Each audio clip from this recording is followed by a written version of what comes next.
Welcome बच्चों, मैं हूं दीपक अंतिल और आप हो मेरे चैनल सिंपली फिजिक्स में। आज हम लोग क्या करने वाले हैं? आज हम लोग फ्रिक्शन के कुछ न्यूमेरिकल्स करेंगे, बहुत ही अच्छे तरीके से करेंगे ताकि आप लोग किसी भी मुश्किल में कभी ना फंसो। ठीक है, तो शुरू करते हैं हम लोग numericals on force of friction. आज हम लोग जो न्यूमेरिकल करेंगे वो बेसिकली स्ट्रिंग कंस्ट्रेंट टाइप के मोशन होंगे जिसमें फ्रिक्शन भी इंक्लूडेड होगी। ठीक है, तो हमारा पहला क्वेश्चन है, हमारे पास एक टेबल है, हॉरिजॉन्टल सरफेस जो स्मूथ है। पहले इससे शुरू करेंगे। इसके ऊपर रखा है एक ब्लॉक जिसका मास है स्मॉल m और इसको अटैच किया है एक इनएक्सटेंसिबल मासलेस स्ट्रिंग के साथ और स्ट्रिंग पास हो रही है एक फ्रिक्शनलेस पुली के साथ। और यहां पर एक और मास हमने लटकाया हुआ है जिसका मास है कैपिटल M। इसमें फ्रिक्शन को इंक्लूड करने से पहले हम लोग बिना फ्रिक्शन स्मूथ सरफेस को सॉल्व करेंगे और हम लोग निकालेंगे इस मास की एक्सेलरेशन या इस मास की एक्सेलरेशन और रस्सी के अंदर टेंशन। ये हम लोग पहले काम करेंगे। हमने अज्यूम किया है कि हमारा सरफेस फ्रिक्शनलेस है, तो हम लोग शुरुआत करते हैं फ्री बॉडी डायग्राम के साथ। तो पहले इसका फ्री बॉडी डायग्राम बनाएंगे और इसकी इक्वेशन लिखेंगे। तो ये हमारा ब्लॉक है कैपिटल M। इस पे कौन कौन से फोर्सेस लग रहे हैं उनको बनाना ही फ्री बॉडी डायग्राम कहलाता है। तो इस पे लग रहा है ग्रेविटी का फोर्स mg। ठीक है, हमेशा लगेगा towards the centre of earth, नीचे की तरफ लगेगा हमेशा। और ऊपर की तरफ है रस्सी की टेंशन T। ठीक है, रस्सी हमेशा खींचती है, रस्सी कभी दबा नहीं सकती। कभी देखा है किसी रस्सी से कोई चीज बांध रखी हो और रस्सी को हम ऐसे करके धक्का दे सकें? नहीं कर सकते ना, लेकिन रस्सी खींच बड़े अच्छे से सकती है। तो रस्सी खींचने का काम करेगी यानी टेंशन। और हमारी बॉडी मान लो नीचे की तरफ जा रही है a एक्सेलरेशन के साथ, तो इसकी इक्वेशन बनाएंगे। क्या लिखेंगे? क्योंकि mg बड़ा है टेंशन से, हमारी बॉडी नीचे जा रही है, हम लिखेंगे mg minus t is equal to ma। ये हुई इसका फ्री बॉडी डायग्राम और इसकी इक्वेशन। अब इसको देखते हैं। ये वाला ब्लॉक टेबल पे रखा है, इस पे रस्सी की टेंशन लग रही है आगे की तरफ, बॉडी आगे जा रही है ना ए एक्सेलरेशन के साथ। ग्रेविटी का फोर्स mg लग रहा है, लेकिन हमारी बॉडी नीचे जा ही नहीं रही क्योंकि उतना ही फोर्स रिएक्शन का ऊपर लग रहा है। हमारी बॉडी तो आगे जा रही है। इसकी इक्वेशन क्या लिखेंगे? इसकी लिखेंगे T is equal to ma। दोनों इक्वेशन मिल गई। अब अगर हम दोनों को ऐड कर देंगे, अगर दोनों को ऐड कर दो, इन दोनों इक्वेशन को ऐड कर देंगे तो टेंशन से tension cancel, mg is equal to ma plus ma और a कॉमन निकालें m plus m, this is equal to mg। तो हमारी एक्सेलरेशन होगी m upon mg upon m plus m। Acceleration आ गई। और फिर हम टेंशन भी निकाल सकते हैं क्योंकि टेंशन का फॉर्मूला क्या था? T is equal to ma। So tension बन जाएगी m और acceleration mg upon m plus m। ये काम हमने किया है जब हमारा टेबल फ्रिक्शनलेस था। अगर हम फ्रिक्शन वाले फ्रिक्शन को भी इंक्लूड कर दें तब क्या होगा? अगर हम फ्रिक्शन इंक्लूड करेंगे तो फ्रिक्शन तो हमेशा जिस तरफ मोशन होना होता है या जिस तरफ होने वाला होता है या जिस तरफ मोशन होता है उसके अगेंस्ट काम करता है। तो अगर इसका हमारे सरफेस का कोफिशिएंट ऑफ फ्रिक्शन है म्यू के, ठीक है, तो और हमारी बॉडी आगे एक्सेलरेट करती है तो पीछे की तरफ जो फोर्स लगेगा वो हम जानते हैं फोर्स ऑफ फ्रिक्शन होगा म्यू के एन। एन है नॉर्मल रिएक्शन। अगर ये है वेट तो नॉर्मल रिएक्शन n mg के इक्वल ही होगा, तो फोर्स ऑफ फ्रिक्शन होगा म्यू के mg। अब हमारे इक्वेशन में क्या चेंज होने वाला है, इस तरीके से देखो हम दोनों का फील ले सकते हैं। पहले वाली सिचुएशन में हमने किया, अब दूसरी सिचुएशन में फ्रिक्शन को भी लेकर के चल रहे हैं। फ्रिक्शन इंक्लूड करने पर क्या फर्क पड़ेगा? पहली बॉडी को देखो, पहली बॉडी पे तो कोई फ्रिक्शन ही नहीं है, तो इसकी इक्वेशन में कोई फर्क नहीं पड़ेगा। टेंशन को हम पहले की तरह टी ही मान लेते हैं, ठीक है। दूसरे वाली इक्वेशन में क्या फर्क पड़ेगा ये देखने वाली बात है। तो पहली तो सिचुएशन ये थी, इस सिचुएशन में अब पीछे की तरफ फोर्स ऑफ फ्रिक्शन और लग गया, वो कितना है? वो है म्यू के एम जी। अब आगे की तरफ टेंशन, पीछे की तरफ फोर्स ऑफ फ्रिक्शन, तो हमारी इक्वेशन में चेंज आएगा। हमारी बॉडी आगे एक्सेलरेट कर रही है ना, तो कौन बड़ा हुआ? टेंशन बड़ा हुआ ना भाई। जो जिसकी लाठी है उसकी भैंस, ये बड़ा है ना, ये मजबूत है, इसकी पास लाठी है, ताकतवर है। तो हम लिखेंगे T minus mu K M G, ये हो गया net force, and this is equal to mass into acceleration, ठीक है। अब अगर हम दोनों को ऐड करेंगे तो हमारे पास हमें क्या मिलेगा? अगर हम इन दोनों इक्वेशन को ऐड करते हैं, इन दोनों इक्वेशन को ऐड करेंगे तो टेंशन तो पहले की तरह खत्म हो रही है, ओके। तो हमें मिला mg minus mu K mg is equal to m plus m, हमने a को पहले कॉमन निकाल लिया, तो एक्सेलरेशन होगी, इसमें g बाहर निकाल लेते हैं, m माइनस म्यू के m upon m plus m। पहले क्या था? पहले ये वाली टर्म मिसिंग थी, है ना। अभी भी अगर आप इस फ्रिक्शन वाली टर्म को जीरो कर दोगे तो आपको पुराने वाला फॉर्मूला मिल जाएगा। तो ये हमारी एक्सेलरेशन आ गई। अब टेंशन की बारी, अब टेंशन को निकालते हैं। सो टेंशन चाहे इस फॉर्मूले में यूज कर लो, चाहे उसमें, मुझे वो इजी लग रहा है उसमें करते हैं। तो टेंशन होगी mg प्लस ma, इसमें से हम m कॉमन निकाल लें, a प्लस g, ये हमारी टेंशन है। लेकिन एक्सेलरेशन क्या है? एक्सेलरेशन तो ये है, सो g m माइनस म्यू के m plus g upon m plus m, ये आ जाएगी हमारी टेंशन, ठीक है। बहुत सिंपल सा क्वेश्चन, लेकिन आगे के लिए एक बहुत इंपॉर्टेंट स्टेप, ठीक है। अब हम लोग इससे एक और स्टेप आगे चलेंगे जब हमारे पास ऊपर दो मासेस लगे हुए होंगे। तो अगला क्वेश्चन देखते हैं जिसमें हमारे पास ऊपर टेबल पे दो मासेस लगे हैं और हमारा टेबल फ्रिक्शन वाला है, यानी रफ सरफेस है। तो इसको करते हैं। नेक्स्ट क्वेश्चन है, ऐसे ही एक प्लेन सरफेस है, स्मूथ सरफेस है, कोई फ्रिक्शन नहीं है। पहले हम लोग बिना फ्रिक्शन वाला केस करेंगे और फिर फ्रिक्शन इंक्लूड करके देखेंगे कि क्या क्या चेंज हमारे इस प्रॉब्लम में आता है।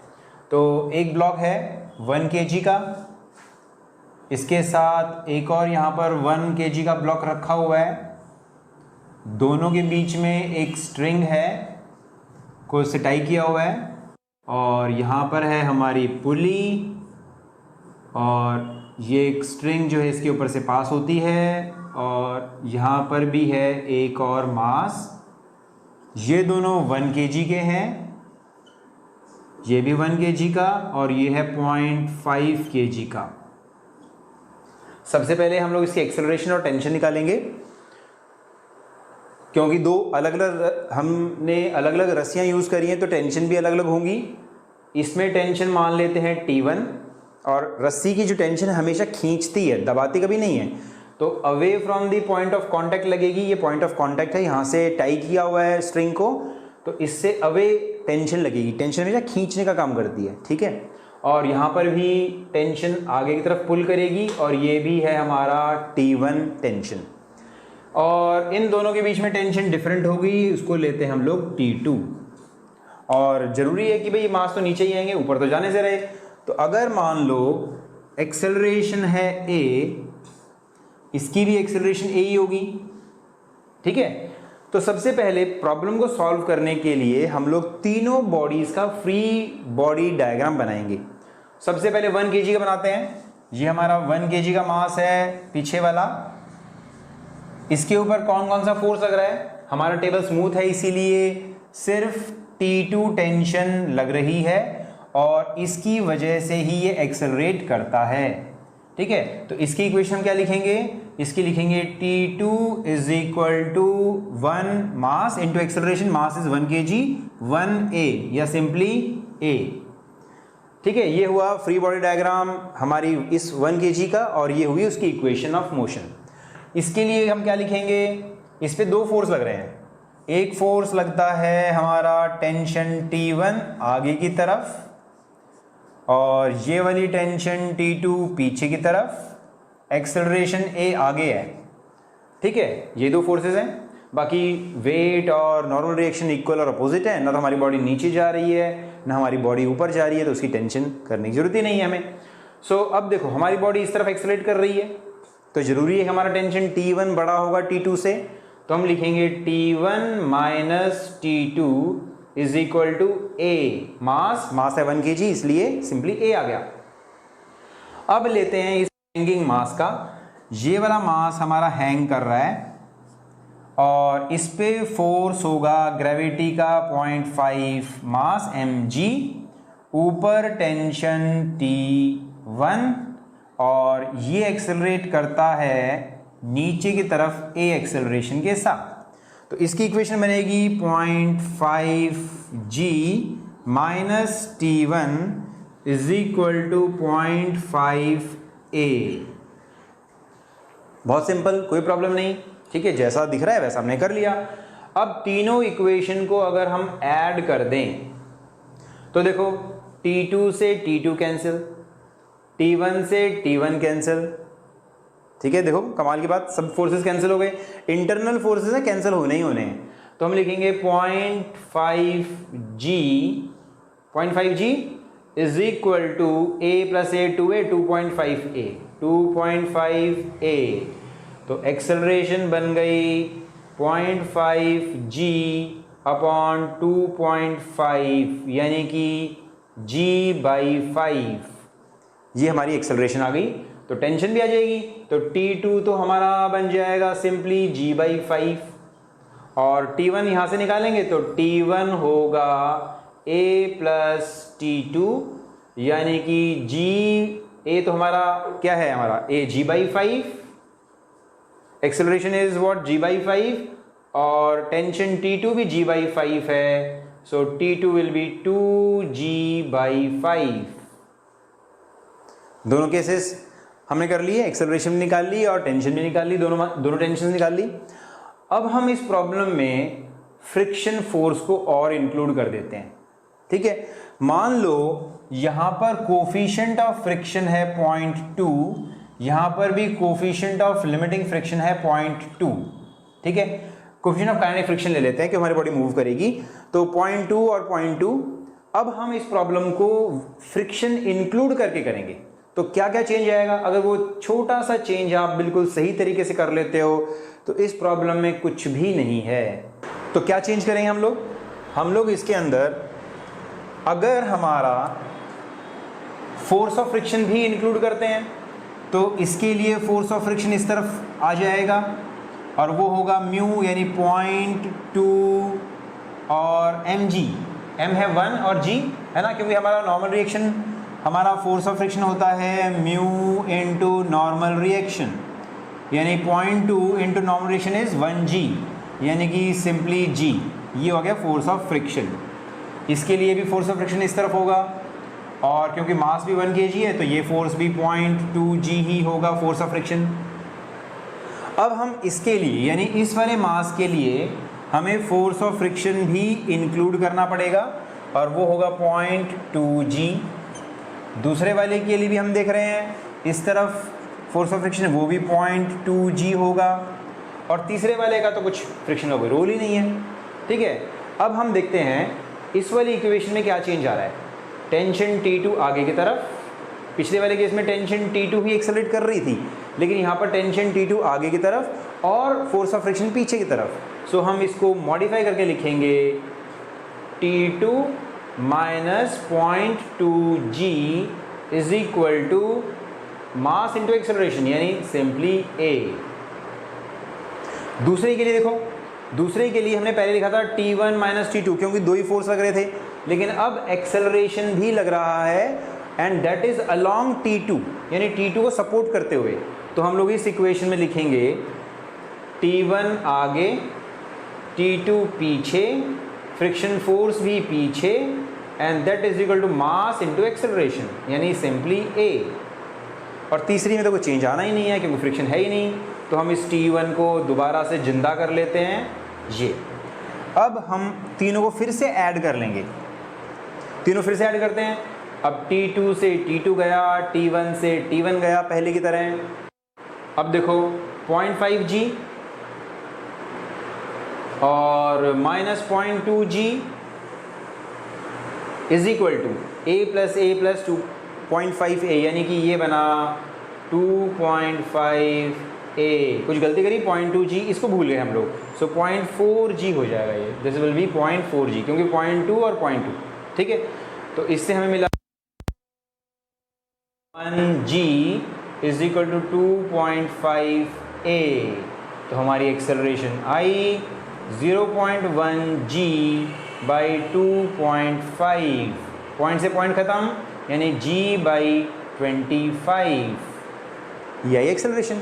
अब टेंशन निकालते हैं, सो टेंशन T2 पहले निकालते हैं। तो T2 क्या होगा, T2 will be A plus 0.2G या A प्लस G बाई 5 ले लेते हैं।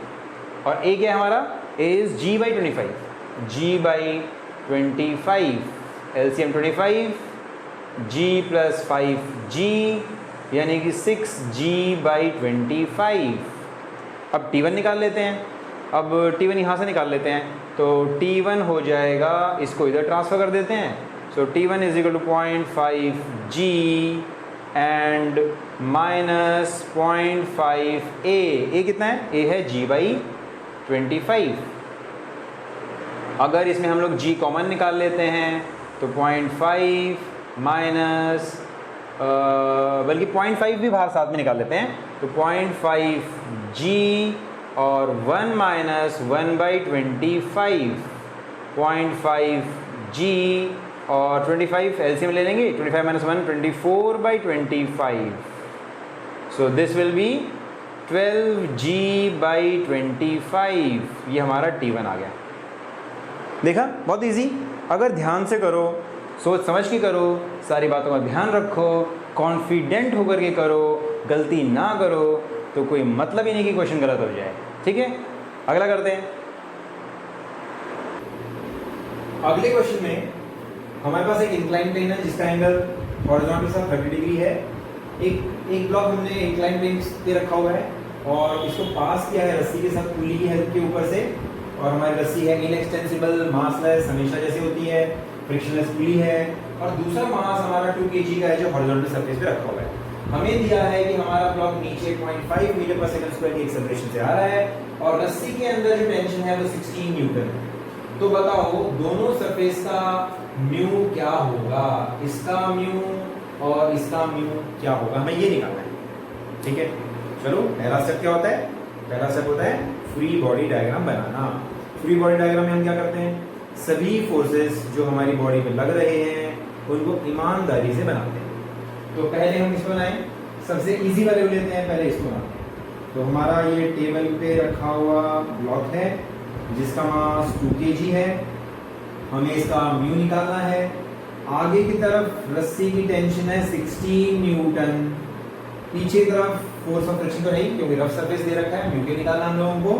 एंड दिस इज, अगर बॉडी का मास है 2, दिस इज 2G, है ना, सेफली कह सकते हैं। हॉरिजॉन्टल सरफेस होता है नॉर्मल रिएक्शन सीधे 2G के इक्वल ही होगा, और हमारा फोर्स ऑफ फ्रिक्शन होगा म्यू 1 इंटू 2G, और इसकी एक्सेलरेशन क्योंकि इसकी 0.5 मीटर पर सेकेंड स्क्वायर है, तो अगर इसकी 0.5 मीटर पर सेकेंड स्क्वायर रस्सी एक ही है तो इस ब्लॉक की भी 0.5 मीटर पर सेकेंड स्क्वायर की एक्सेलरेशन ही होगी।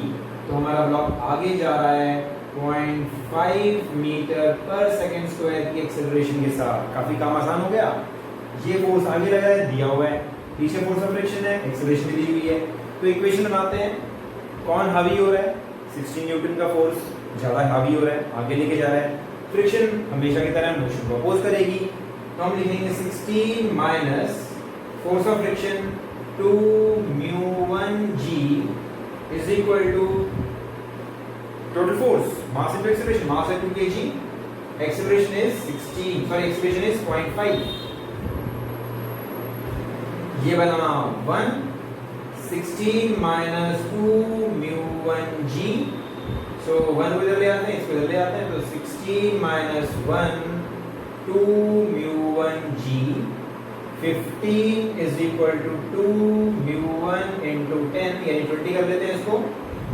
सो μ1 आया 15 अपॉन 20, 5 इज 15, 5 4 is 20 यानी 3/4, μ1 हमारा 3/4 आया। ओके, बहुत बढ़िया, 1 से कम आना चाहिए, 1 से कम आ गया, शाबाश, बहुत बढ़िया। अब हम दूसरे वाले ब्लॉक की बात करते हैं। दूसरा वाला ब्लॉक इंक्लाइंड सरफेस पे रखा है, इंक्लाइंड सरफेस पे रखा हुआ है, तो इस पे लगने वाले फोर्सेस बनाएंगे। ये वाली रस्सी का टेंशन है 16 न्यूटन, बॉडी की एक्सेलरेशन है 0.5 मीटर पर सेकंड स्क्वायर, बॉडी का मास है 4 kg, हमें इसका सरफेस का μ2 निकालना है। आगे की तरफ फोर्स कितना लगेगा, क्योंकि ये एंगल ऑफ इंक्लिनेशन 30 डिग्री है, तो ये होगा mg sin 30, m है 4, g है 10, sin 30 is 1/2 यानी कि 20 न्यूटन। आगे की तरफ रहता है 20 न्यूटन। अब फोर्स ऑफ फ्रिक्शन की भी बात करते हैं। फोर्स ऑफ फ्रिक्शन कितना होगा? फोर्स ऑफ फ्रिक्शन, अब हमारी बॉडी नीचे जा रही है तो force of friction opposite direction में इस लगेगा, और वो होगा μ2 नॉर्मल रिएक्शन। इंक्लाइन सरफेस पे नॉर्मल रिएक्शन होता है mg cos थीटा, क्योंकि ये mg के ही कंपोनेंट होते हैं जो इसको आगे लेके जाता है और जो सरफेस के परपेंडिकुलर होता है।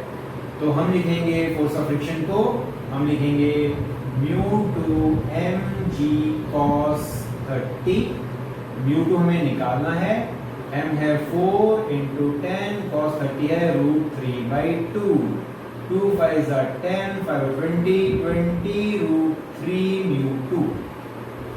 अब इक्वेशन आते हैं, आगे की तरफ 20 न्यूटन, पीछे की तरफ 16 न्यूटन, और ये वाला, ये दोनों पीछे की तरफ खींच रहे हैं, लेकिन हमारा 16 न्यूटन, सॉरी ये 20 न्यूटन ज्यादा हावी हो रहा है, हमारी बॉडी से नीचे तरफ आ रही है, तो हम लिखेंगे 20 माइनस पीछे वाला फोर्स 16 न्यूटन और ये वाला, so 16 minus 20 √3 μ2 is equal to mass into acceleration 4 into 0.5 यानी कि 2, सो 16 माइनस 20 माइनस 16 4, 20 √3 μ2 और 4 minus 2 is equal to 20 √3 μ2, so 2 is equal to 20 √3 μ2, so μ2 क्या आया? μ2 आया 2/20 √3 यानी 1/10 √3, ये आया हमारा μ2।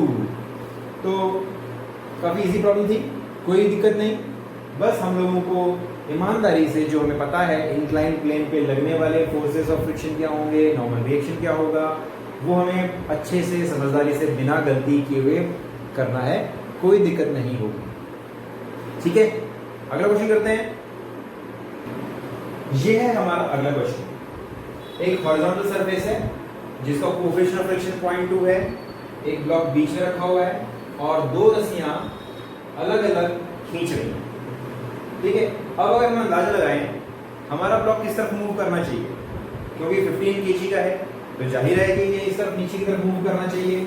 मान लो इसकी एक्सेलरेशन है a, तो इसकी ऊपर की तरफ एक्सेलरेशन भी होगी a और ये आगे की तरफ जाएगा a एक्सेलरेशन के साथ। दो अलग अलग रस्सियां हैं तो टेंशन भी अलग अलग होगी। इसकी टेंशन मान लेते हैं T1, इसकी टेंशन मान लेते हैं T2। अलग अलग रस्सियां अलग अलग टेंशन, सेम रस्सी सेम टेंशन।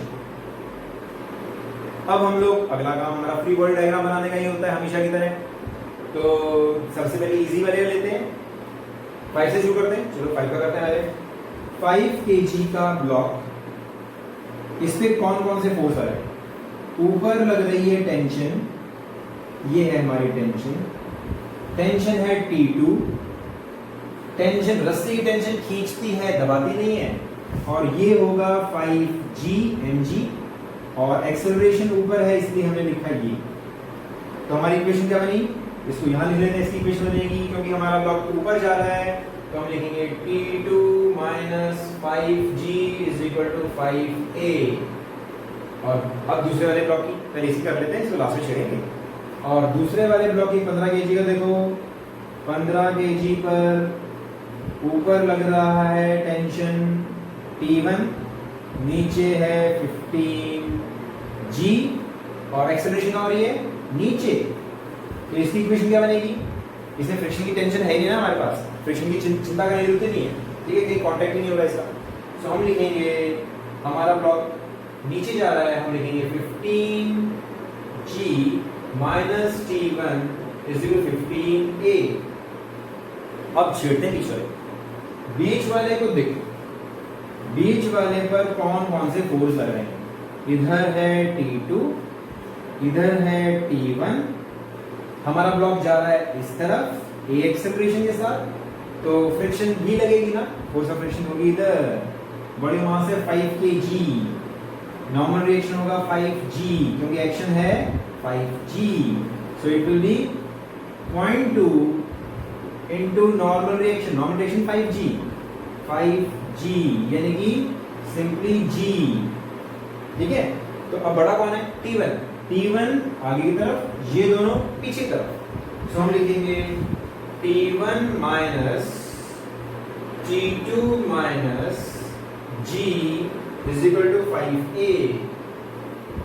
तीनों इक्वेशन आ गई, कोई प्रॉब्लम नहीं, हमने बड़े अच्छे से और समझदारी से सारे फोर्सेस बनाए, और ये देखते हुए कि हमारी बॉडी कहाँ जा रही है हमने उसके अकॉर्डिंग इक्वेशन भी लिखी।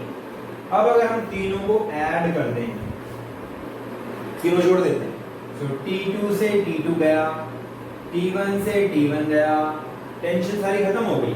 सो हम लिखेंगे 15G minus 5G minus G is equal to 1025A। और ये कितना हुआ? 15 minus 5 10, 10 minus G 9, 9G is equal to 25A। सो कितना आया? एक्सेलरेशन आई 9/25G, ये आ गई हमारी एक्सेलरेशन। अब एक्सेलरेशन आ गई तो टेंशन आ जाएगी। सबसे पहले T2 निकालते हैं, क्योंकि T2 में सिर्फ अकेला T2 ही है जो हमें निकालना है। सो इसको मिटा देते हैं, इसका कोई काम नहीं है। सो हम लिखेंगे T2 is equal to 5A plus 5G। A की जगह हमने लिखा 9G/25, मल्टीप्लाई कर देते हैं, नहीं तो 59 लगेगा। 5 into 9 to G 25 plus 5G, 5 5 is 25, 9G/5 plus 5G, so 25 plus 9 34, 34G/5, ये आया T2, तो T1 भी आ जाएगा। ठीक है, क्लियर हुई? कैसे करना है क्वेश्चन? फ्रिक्शन को भूलना नहीं है, समझदारी से बनाना है।